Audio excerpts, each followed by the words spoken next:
Bonjour et bienvenue sur une nouvelle vidéo sur ma chaîne YouTube, la chaîne du Fruitien. Le Fruitien, c'est moi Alexandre. Et sur cette chaîne YouTube, je vous parle principalement de la Russie d'aujourd'hui, dans toutes ses réalités, ses contradictions. Et vous pouvez, pour en savoir plus sur les réalités de la Russie d'aujourd'hui, télécharger mon livre blanc. Je mettrai le lien vers mon livre blanc dans le descriptif de la vidéo. En fait, j'ai écrit un livre blanc gratuit qui parle des réalités de la Russie d'aujourd'hui, des réalités russes, et qui vous décrit la Russie telle qu'elle est et pas telle qu'elle est fantasmée ou telle qu'elle est décriée, principalement dans les médias occidentaux. Alors aujourd'hui, je suis en vacances à Chypre, mais je vous fais une petite vidéo quand même sur un thème très important. Le thème, c'est en fait, le thème dont j'ai déjà parlé, mais je voudrais en reparler, c'est pourquoi est-ce que l'Occident va perdre au sens général en Ukraine. Alors on va me dire oui, mais c'est une défaite militaire contre la Russie, etc. Il y a plus que ça en fait. Moi je pense qu'en plus il y aura une défaite militaire de l'Occident contre la Russie, mais il y a une défaite qui est encore plus grosse que la défaite militaire, et cette défaite-là, elle attend l'Occident quoi qu'il arrive. En fait, même s'il devait y avoir un match nul militaire avec la Russie, l'Occident va perdre. L'Occident va historiquement perdre et va connaître une défaite historique qui, à mon sens, sera totale et définitive. Et je vais tenter d'expliquer ce que moi je pense qui est le principal dans ce cadre-là.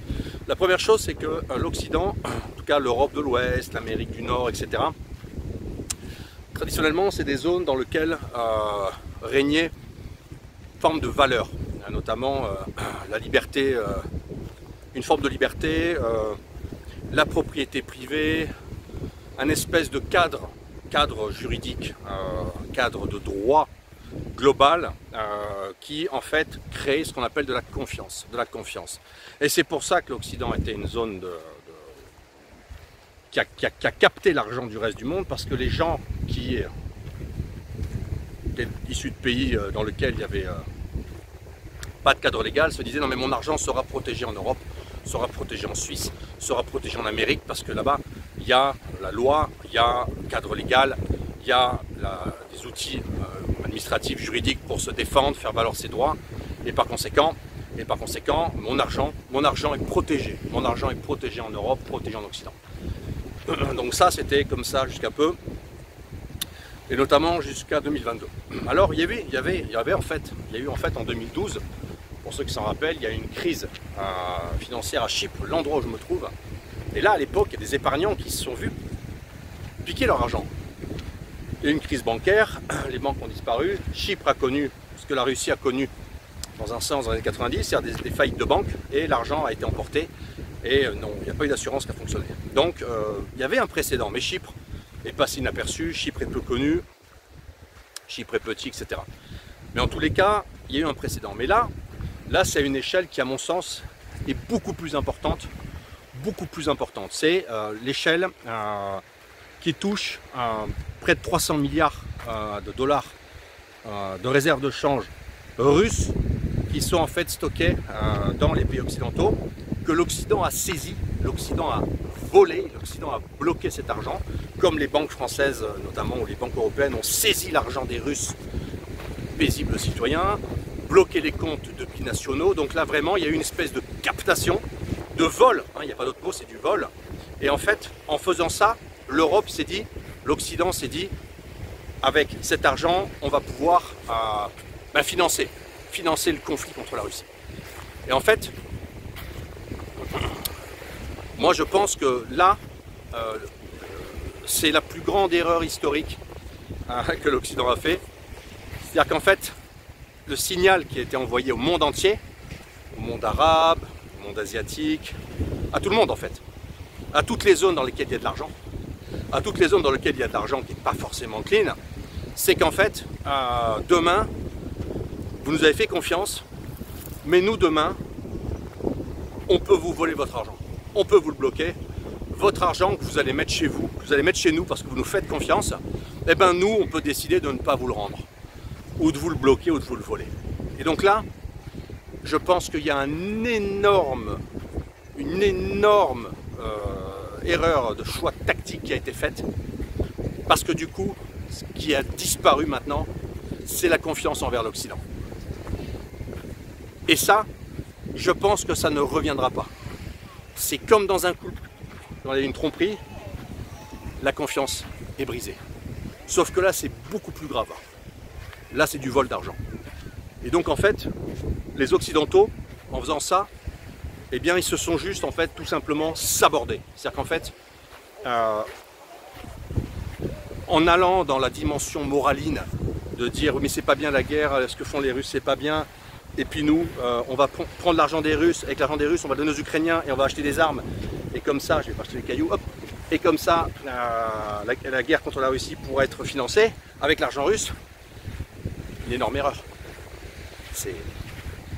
C'est vraiment se faire harakiri. Donc en fait, vous avez vu qu'ils ont fait demi-tour, ils ont dit oui mais non, ce sera un mauvais signal, finalement on va commencer par utiliser les intérêts créés par ces sommes qui sont dans les banques pour s'en servir. Donc en fait, ils patinent. Ils patinent parce qu'ils savent qu'ils ont fait une connerie et que de toute façon, le fait qu'ils en aient parlé, le fait qu'ils aient imaginé, le fait qu'ils aient pensé se le permettre, qu'ils vont plausiblement, selon moi, se le permettre, eh bien fait en sorte qu'ils ont complètement ruiné toute la confiance que pouvaient avoir des personnes physiques, des personnes morales, des États. En fait, ce qui se passe, c'est que la confiance est détruite. Et donc, à partir de ce moment-là, quelle est la conséquence de ça? Il y a une conséquence de ça, parce qu'il faut quand même trouver des endroits où mettre de l'argent. Il faut quand même trouver des canaux d'échange financier avec des pays avec lesquels on a confiance. Et donc, à partir du moment où on n'a plus confiance dans les Occidentaux et plus confiance dans le SWIFT, eh bien, qu'est-ce qui se passe? Vous déconnectez vos banques de SWIFT et vous ne pouvez plus commercer. Donc, vous mettez en danger vos citoyens. Vous êtes un État, qu'est-ce que vous faites? Ben, logiquement, vous réfléchissez à un autre système.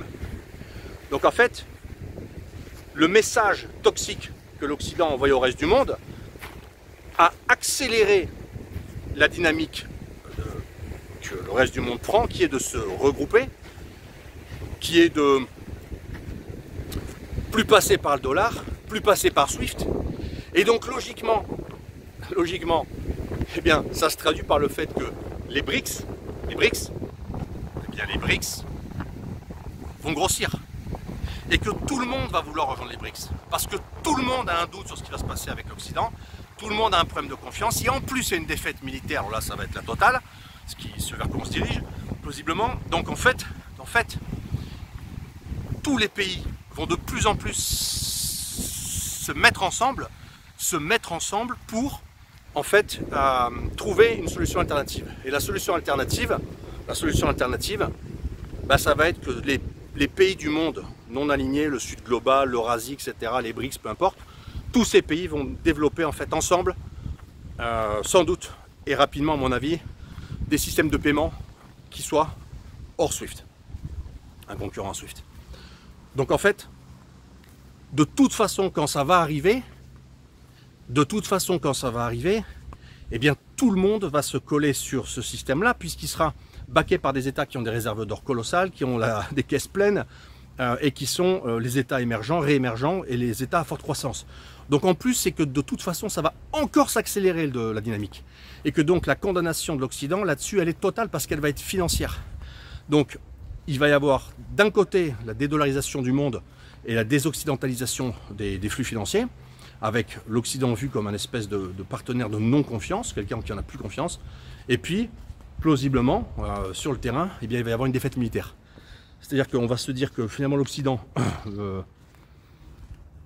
n'est plus un acteur clé, que politiquement ils n'ont rien à dire, qu'on va faire sans eux, et que derrière, eh bien, en plus, l'OTAN n'est plus la puissance militaire, en fait, n'est plus la puissance militaire qui dirige, et qui a le pouvoir, et qui a la puissance.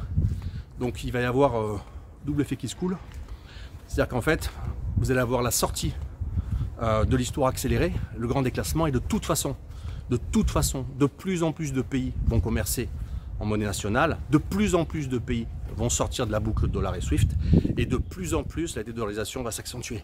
Et c'est ça qui va tuer les États-Unis en fait. Et une fois que les États-Unis seront asséchés, eh bien c'est pas l'Europe avec son incapacité puissance politique totale, avec Macron, Scholz ou Bardella, peu importe, et les mêmes, ça servira à rien tout ça. Ils sont capables de rien, ils n'ont pas de ressources, il n'y a pas de pognon, les comptes sont vides, il n'y a que de la dette qui détruit tout, et par conséquent, il n'y a plus d'industrie parce qu'on a désindustrialisé. Donc de toute façon, il n'y a plus de politique, plus d'industrie et pas d'argent.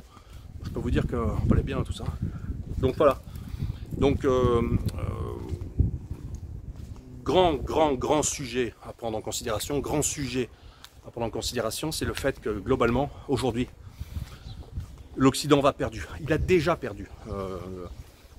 Emmanuel Todd a écrit un super bouquin là-dessus, La défaite de l'Occident. Je pense que vous l'avez tous lu. Je remettrai le lien dans les descriptifs, où j'ai le grand bonheur d'être cité.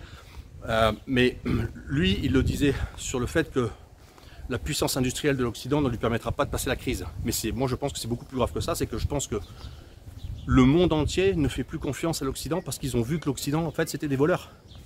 C'est des petits voleurs. Donc, c'est une petite mafia de voleurs, Union européenne en tête.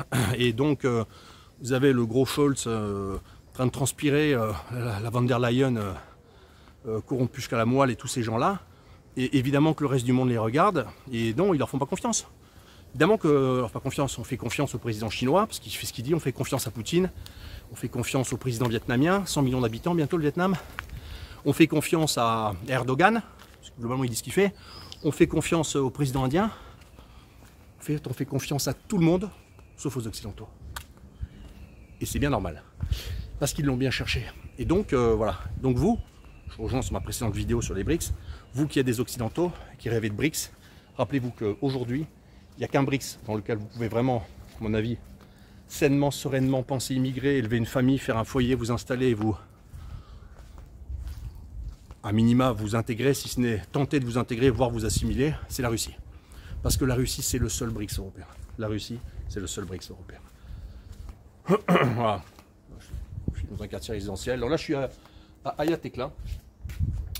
Donc Ayatekla, c'est une petite bourgade près de la plage de... près d'Ayia Napa. En fait, juste à côté, c'est un village de cottage. Voilà, c'est des maisons résidentielles.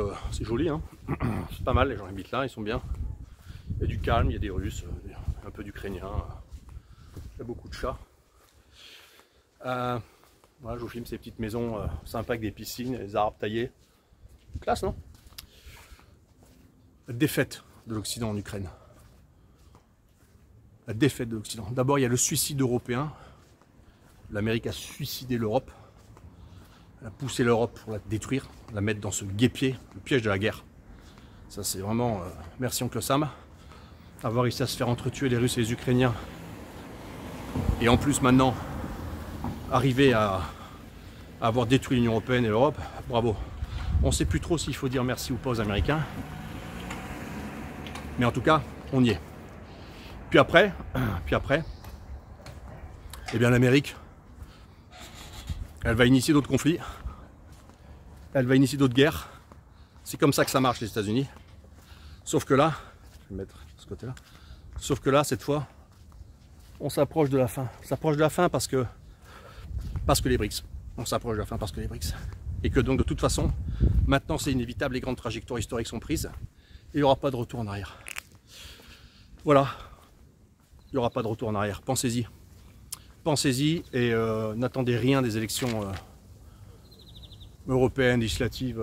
Ils sont tous formatés, encodés, incompétents. Il n'y a rien à en sortir.